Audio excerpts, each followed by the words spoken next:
সুপ্রিয় ভিউয়ার্স, আসসালামু আলাইকুম।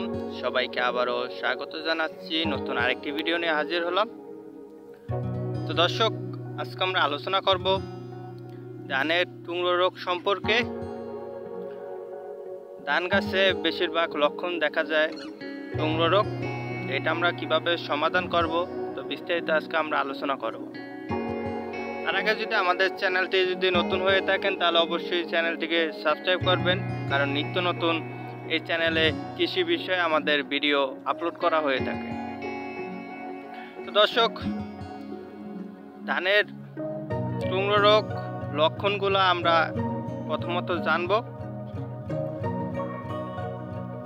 চারা অবস্থায় ও রোগের আক্রমণ শুরু হয়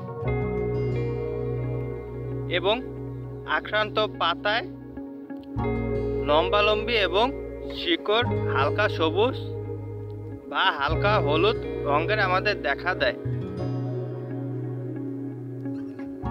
আমাদের ক্রমেই তা ছাড়িয়ে আমাদের পরে এবং সম্পূর্ণ পাতা আমাদের বন্যে এবং খাটো গাছ হয়ে থাকে।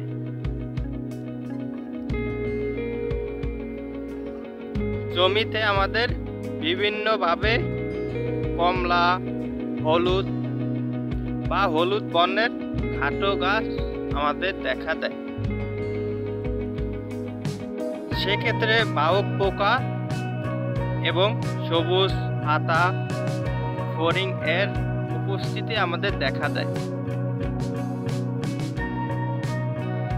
আক্রান্ত গাছের শিকড় দুর্বল হয় এবং গাছ আমাদের টান দিলে সহজেই আমাদের উঠে যায়। টুংরো রোগ ভাইরাস আসলে কি? সবুজ পাতা ফড়িং নামের একটি পোকায় এই ভাইরাসের বাহক। একটি পোকা টুংরো রোগ আক্রান্ত গাছ থেকে আমাদের রস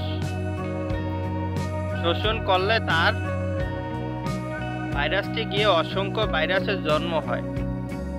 পরে এই পোকা যেসব আমাদের সুস্থ গাছ রয়েছে সেই সব গাছের রস আমাদের চুষে খেয়ে ফেলে, তাতেই ভাইরাসটি আমাদের সরিয়ে থাকে। তবে ওই গাছগুলো আমাদের জমি থেকে আমরা উঠিয়ে নিব ভাইরাসজনিত যে গাছগুলো হয়েছে, কারণ ভাইরাসজনিত রোগটা একটু ছড়িয়ে যায় একটা থেকে আরেকটা, আরেকটা থেকে আরেকটা। আমাদের রোগ দমন ব্যবস্থা আমরা কি কি দিব এই টুংরো রোগ আমাদের দমন করতে হলে? রোগ প্রতিরোধ আমাদের করতে হলে ধানের বীজ আমাদের ভালো নিতে হবে। যে গাছগুলোতে আমাদের রোগ দেখা দিছে সেই গাছগুলো আমাদের দেখা মাত্র শিকড় তুলে এবং ফেলিয়ে দিতে হবে এবং পুড়ে ফেলতে হবে।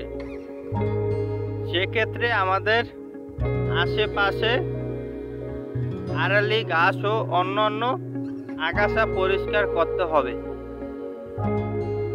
বীজতলায় বা জমিতে হাত জালের প্রতি আমাদের 100 টানে 45 থেকে 50টা সবুজ পাতা ফড়িং পাওয়া গেলে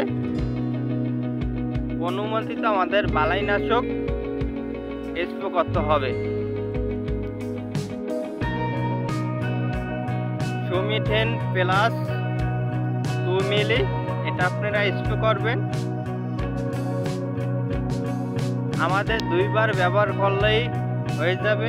এছাড়াও আপনারা ম্যালাথিন 2 মিলি স্প্রে করবেন ধানের টুংরো রোগ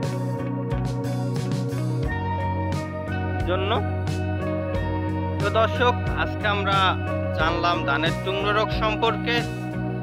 যদি ভিডিওটা ভালো হয়ে থাকে অবশ্যই আমাদের চ্যানেলটিকে সাবস্ক্রাইব করে আমাদের সাথে থাকবেন।